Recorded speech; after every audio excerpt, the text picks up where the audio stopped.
Davud Peyğəmbərin Zəbur kitabı, ruhani nəğmələr, 14-cü məzmun.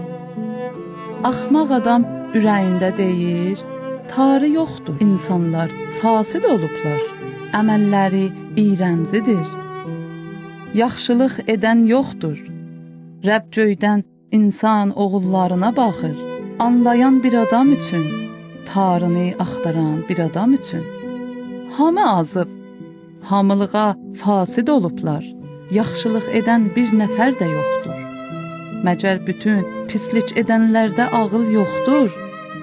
O adamlarda ki, xalqımı çörək kimi yeyirlər, o adamlarda ki, Rəbbin adını çağırmırlar.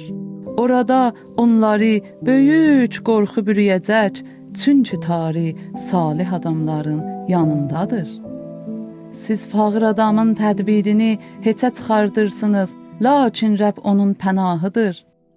Kaş ki, İsrailin nicatı Seyhundan gəlsəydi. Rəbb xalqının bəxtini onlara qaytaran vaxt, qoy Yəqub şadlıq etsin, qoy İsrail sevinsin.